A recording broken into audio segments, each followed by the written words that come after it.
Doctor Deepak Singh, allied science specialist, medico science centre से।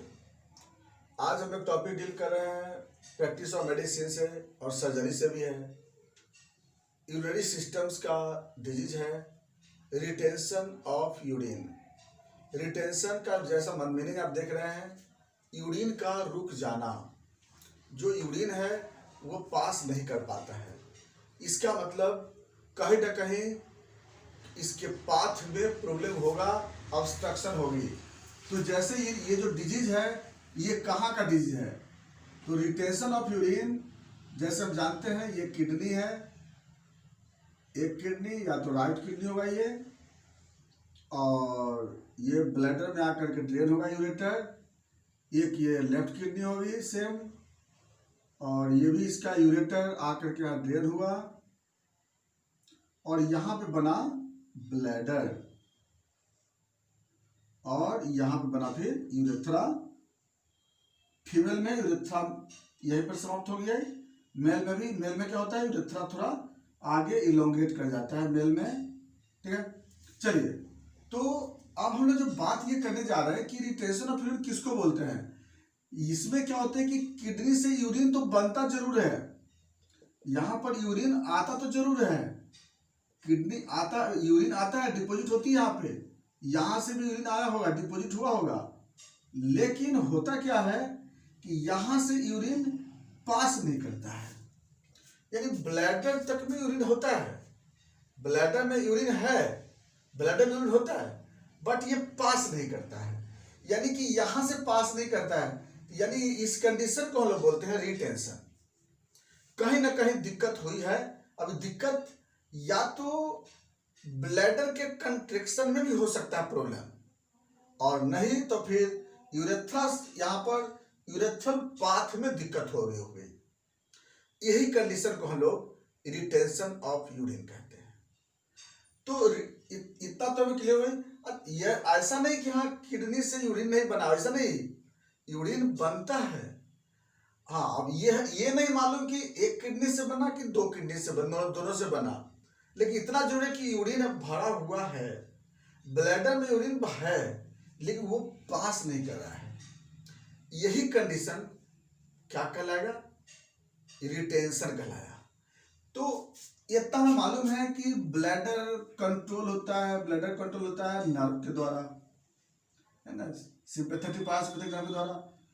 Urethra भी control होता है नर्व के द्वारा। यहाँ पर एएनएस भी है और सीएनएस भी है। और इसके बाद जो पाथ है वह पाथ तो है। तो इसमें दो कंडीशन में भी डेवलप हो सकता है, एक नर्वस प्रॉब्लम भी हो सकती है और एक यहाँ पर मैकेनिकल प्रॉब्लम हो सकती है। ये इतना बात समझ में आ गया कि न्यूरोलॉजिकल डिसऑर्डर भी होने का संभावना है। ये तो जाना तो पड़ेगा ना हमें। और दूसरा, ये जो रास्ता है, इस रास्ते का भी प्रॉब्लम आ सकता है, या तो इसके रास्ते में अंदर से रुकावट हो या बाहर से रुकावट हो। इंटरनल ऑब्स्ट्रक्शन हो सकती है, बाहरी ऑब्स्ट्रक्शन हो सकती है। यही पूरा कहलाया मेरा रिटेंशन ऑफ यूरिन। आइए हम देखते हैं इटियोलॉजी क्या हो सकती है। सबसे पहला हम यहीं से स्टार्ट करें। अगर न्यूरोलॉजिकल कॉज में लिखेंगे तो ब्लैडर का कारण, यूरेथ्रा कारण, ये ऑब्स्ट्रक्शन हो रही है, यानी कि न्यूरोलॉजिकल डिसऑर्डर हो रही है, यानी कि पैरासिम्पैथेटिक नर्व और सिंपैथेटिक नर्व और जो सीएनएस है, central nervous system, motor neurons, ये लंबर और सेक्रम से जो आता था वहीं पे कोई डिसऑर्डर्स हो गई होगी, यानी lumbar injury, sacrum injury, spinal injury, spinal anaesthesia, ऐसे कुछ कंडीशन की वजह से ऑब्स्ट्रक्शन होगी। तो नंबर 1 कारण क्या हो गया, neurological disease, spinal injury, nerve injury, ये हो गया पहले। दूसरा कारण क्या हो सकती है, जो ये नर्व आया है, नर्व तो ब्लैडर में आया, ब्लैडर की टोनिसिटी लॉस कर गया, muscles tonicity loss of bladder, जो सेकंड कॉज आ गया। थर्ड कॉज में जो यूरेथ्रल है, जो स्टोन है, हो सकता है यूरेथ्रा में आकर के ऑब्स्ट्रक्ट कर गई हो, ऐसा कैसे हो सकता है। यूरेथ्रल मास, यूरेथ्रल स्ट्रक्चर, यह कारण हो सकता है ऑब्स्ट्रक्शन का, रिटेंशन का। तो इतना कारण जो होता है वह दोनों में कॉमनेस्ट आता है। लेकिन अब फीमेल का कुछ स्पेशल आता है। फीमेल का स्पेशल क्या है, अगर सपोज दैट यूरेथ्रल कारांकल हो, बर्थोलिन सिस्ट हो, बर्थोलिन ग्लैंड में इंफ्लामेशन हो, वल्वाइटिस है, यूरेथ्रल प्लग जो फीमेल में बनते रहता है यूरेथ्रल प्लग, ये कंडीशन हो, सर्विक्स कैंसर है, सर्विक्स पॉलिप है, uterine prolapse, uterus inversion, uterus malpresentation, uterine fibroid, ovarian tumour, ovarian cyst. तो इतने कारण जो हम लोग देखें, ये सारे कारण क्या है, फीमेल का है। मेल का कारण क्या होगा, मेल में क्या दिक्कत होगी, problems, prostate enlarge, hypertrophy of prostate, prostate tumour, phimosis, paraphimosis. यह किस में हो गया, मेल में। यानी हम लोगों ने कुछ कॉमनेस्ट इटियोलॉजी नर्व से लेकर के ब्लडर यूरेथ्रा देखा, कुछ फीमेल का, कुछ फीमेल मेल का। तो इतना कारण जो देखे हम लोग, ये सारे कारण जो देख रहे हैं हम लोग, क्या देख रहे हैं हम लोग, कुछ ऐसे ऑब्स्ट्रक्शन जो अंदर से हो रहा है और कुछ ऐसे ऑब्स्ट्रक्शन जो बाहर से हो रहा है, और इसके कारण यूरिन पास नहीं करेगी।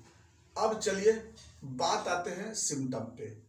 रिटेंशन होने से क्या सिम्टम होगी, तो रिटेंशन अगर होगी यूरिन यहाँ पर, तो ब्लैडर में यूरिन भरेगी, तो क्या क्या होगा problem, lower abdominal pain, urethral pain, urethra में भी पेन होगी, लोअर अब्डोमिनल पेन होगी, टेंडरनेस इन लोअर अब्डोमेन, ठीक है।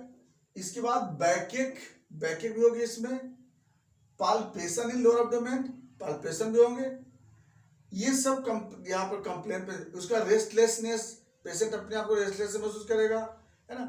अब इसके बाद हम लोग नेक्स्ट आते हैं सिम्टम के बाद कॉम्प्लिकेशन पे। जो सबसे बड़ा कॉम्प्लिकेशन इसमें क्या क्या होंगे, जैसे जो यूरिन होगी, यह यूरिन इसमें बैक फ्लो होगा, तो पहला क्या होगा, बैक फ्लो। पहले तो यहाँ पे प्रॉब्लम क्या होगी कि ब्लैडर का साइज बढ़ जाएगी, ब्लैडर फैल जाएगा, डायलिटेशन ऑफ ब्लैडर। उसके बाद यूरिन इसमें भर जाएगी, इसकी वजह से क्या हो जाएगी, यूरेटर डायलेट कर जाएगा। तो यूरेटर डायलेट करेगा तो क्या होगा, हाइड्रो यूरेटर, हाइड्रो यूरेटर। ये जो यूरिन है वह इसमें भरेगी किडनी में, यहाँ पर क्या हो जाएगी, हाइड्रोनेफ्रोसिस। अब यह हाइड्रोनेफ्रोसिस भी डेवलप कर गया, और इसकी वजह से क्या होगा, किडनी फेल भी हो सकता है, रीनल फेल, क्योंकि हाइड्रोनेफ्रोसिस अगर बहुत दिन तक रहेगा ना, 6 महीने से ऊपर तक अगर हाइड्रोनेफ्रोसिस रह गया, लगातार अगर बार बार रिपीट करेगी, तो उस कंडीशन में क्या हो जाएगी, किडनी फेल भी हो सकती है। तो इस तरह से यहाँ पर टोटल इसका कॉम्प्लिकेशन हो सकता है। नेक्स्ट अब आते हैं हम लोग इन्वेस्टिगेशन पे। एक रिटेंशन ऑफ यूरिन का मरीज होगा, तो क्या क्या चीज से पता लगाएंगे उसका रिटेंशन, तो उसके लिए सबसे पहले क्या करेंगे, पेशेंट को अल्ट्रासोनोग्राफी करा के देखते हैं हम लोग, USG ऑफ KUB। उसमें हमें जहां भी लोअर एब्डोमेन का कोई कंडीशन होगी पता चल जाएगी। अगर अल्ट्रासोनोग्राफी से पता नहीं चलेगा तो सिस्टोस्कोप से पता लगाएंगे, सिस्टोस्कोप से पता लग सकता है। उसके बाद उससे पता नहीं लगता है तो फिर CT scan of lower abdomen से पता लगा सकते हैं, वो पता। लेकिन इतना जरूर है कि सिस्टोस्कोप तो 100, वो तो लगभग 90% पता लगा देगी। नर्व इंजुरी होगा तो वो आपको MRI से पता लग सकता है, MRI पे स्पाइन करने से पता लग सकता है।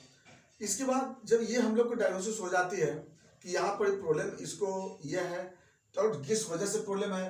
अब फीमेल में जो भी प्रॉब्लम होगी तो कोल्पोस्कोपी से पता लग जाएगा, चाहे वो किसी तरह का ट्यूमर है, मास है, फाइब्रॉइड है, तो जब वो भी पता लग सकता है।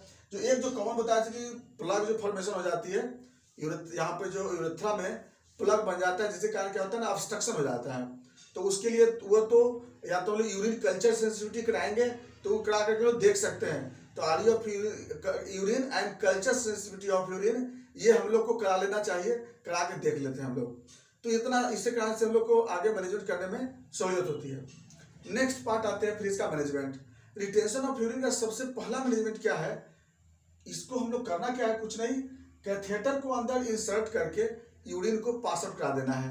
सबसे नंबर 1 में आता है फिर यूरिन को पास करना, क्योंकि इसमें पेशेंट रेस्टलेस रहता है, पेशेंट बेचैन रहता है यूरिन को पास करने के लिए। तो उसके लिए पहला मेरा मैनेजमेंट यह होता है कि इसमें कैथेटर को इंसर्ट कर देते हैं, इंसर्ट करके और यूरिन को क्या करते हैं, पास करवा लेते हैं। इसके बाद तब देखेंगे हम लोग कि सेकेंड कॉज में इसका है प्रॉब्लम, कहाँ से प्रॉब्लम, और जहां से इसका दिक्कत होगी उस तरह का हम लोग ट्रीटमेंट करते हैं। अगर फीमेल में बैक्टीरियल प्लग जो बन जाता है उसके लिए एक बहुत अच्छा ट्रीटमेंट है कि या तो 18 नंबर का कैथेटर को इंसर्ट करके 1-2 बार हम लोग उसको बाहर निकाल लेते हैं और उसके बाद बेस्ट एंटीबायोटिक देते हैं, उसके बाद मरीज जो होता है वो ठीक हो जाता है। तो इसमें हम लोग ये मैनेजमेंट फॉलो कर लेते हैं। उसके बाद जो वाटर इंटेक कराएंगे वो थोड़ा सोच के हम लोग वाटर इंटेक कराते हैं कि आउटपुट सही ढंग से हो रही है कि नहीं हो रही है, और बाकी अकॉर्डिंग टू एजेंट, जैसा वहाँ पे एजेंट होगी उसके अनुसार हम लोग ट्रीटमेंट करते हैं। कि पेशेंट को अगर मान लीजिए सपोज दैट जेनिटल्स में अगर कोई मास अगर हो, कहीं कारंकल डेवलप हो, तो वहाँ से फिर उस मास को सर्जरी के द्वारा रिमूव किया जाता है। यही मेरा रिटेंशन ऑफ यूरिन था और इसी को हम लोग रिटेंशन ऑफ यूरिन बोलते हैं। और नेक्स्ट वीडियो हम लोग नेक्स्ट टॉपिक चलेंगे फिर हम लोग। अगर इसमें कोई क्वेश्चन हो तो कमेंट्स में आप करेंगे। थैंक्स।